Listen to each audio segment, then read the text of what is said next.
que você prefere? Qual lugar você acha melhor de se estar? Um jardim, ou talvez um bosque, ou um pomar, ou o deserto? Um jardim florido, um bosque muito arborizado, um pomar com plantas que estão vicejando, florescendo, ou um deserto árido, seco, sem sombra? Parece que é fácil responder essa pergunta, né? Todo mundo vai dizer que prefere o jardim, que prefere o pomar.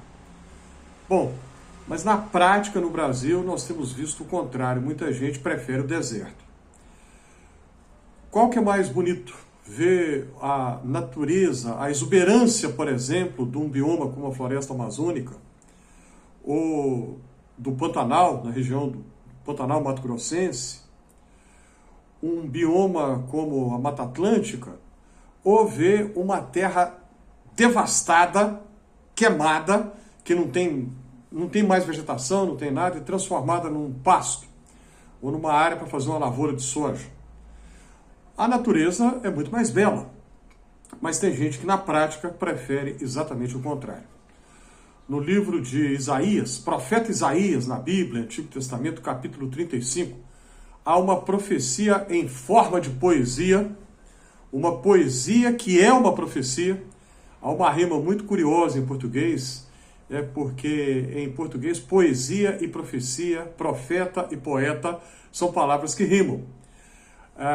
E na Bíblia, os profetas antigos, eles eram poetas. As profecias eram transmitidas de forma poética, mais ou menos como repentistas nordestinos, mais ou menos algo assim. Então nós temos aquela belíssima poesia profética, aquela profecia poética lá de Isaías 35, que fala do deserto se transformando em um jardim, o deserto se transformando em um pomar, onde havia só uma terra árida, seca, sendo transformada em um lugar onde há mananciais, fontes de águas. No Brasil nós estamos vendo o contrário.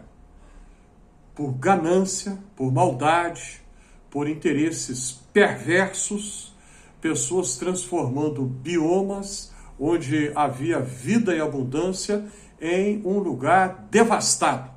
Um cenário de filmes de Mad Max. Para quê? Para gerar espaço para fazer uma lavoura de soja ou para fazer uma pastagem, sem se preocupar com o amanhã, sem se preocupar com o futuro que os nossos descendentes, netos, bisnetos, o que eles vão ter se continuar essa destruição do meio ambiente como nós estamos fazendo agora. O profeta Isaías, então, profetizou o deserto se tornando em jardim. Na Bíblia existe toda uma estética do deserto. O deserto, na Bíblia, é um símbolo clássico de provação, privação, dificuldade, teste, é símbolo de tudo isso. É um não lugar por excelência. E o contrário, né?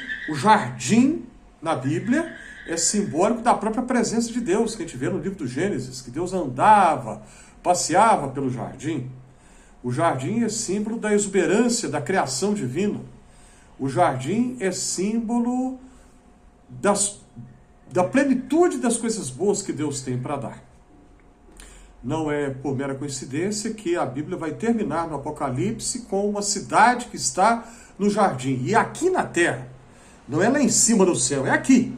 O Apocalipse fala que a cidade celestial desce do céu à terra, e aí Deus estará aqui com o seu povo. É o que está escrito lá, bem no finalzinho do livro. Ainda que haja na nossa história povos que souberam e sabem conviver muito bem com o deserto, povos que há milhares de anos encontraram no deserto o seu lar. Aborígenes australianos, alguns povos bosquímanos, né, do sul do continente africano, né? Apesar que é uma região extremamente inóspita, né, o deserto do Kalahari, alguns povos vivem ali há milhares de anos. Aquele é o habitat deles, eles souberam como se adaptar ali. Muito bem.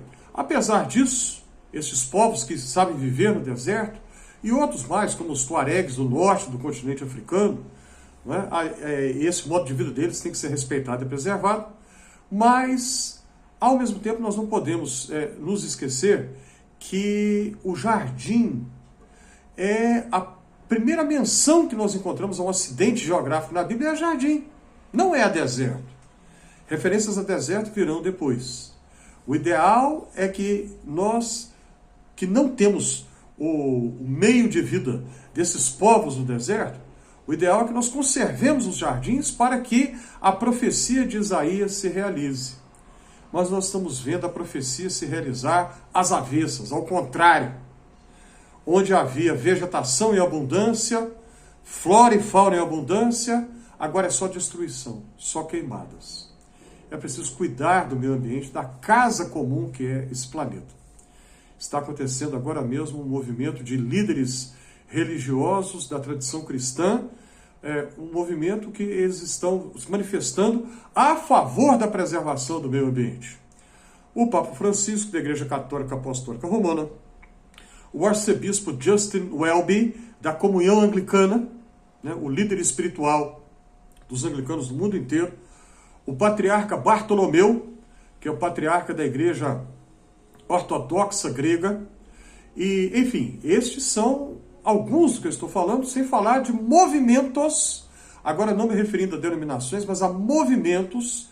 Alguns são de uma natureza teologicamente conservadora, outros são de uma natureza teológica mais progressista, independentemente do tom teológico, se conservador ou não, todos em comum acordo com seus manifestos, falando a respeito da necessidade de preservarmos o meio ambiente, de lutarmos em prol do planeta que é a casa comum de todos nós. Pense nisso com muito cuidado. O que você pode fazer para cuidar do meio ambiente? Pense nisso e faça alguma coisa. Se você gostou desse conteúdo, já clica aí na mãozinha do joinha, coloque nos comentários suas sugestões, suas impressões, ajude a compartilhar esse conteúdo, inscreva-se aqui no Fé e Café. Se você já se inscreveu, eu te agradeço de coração.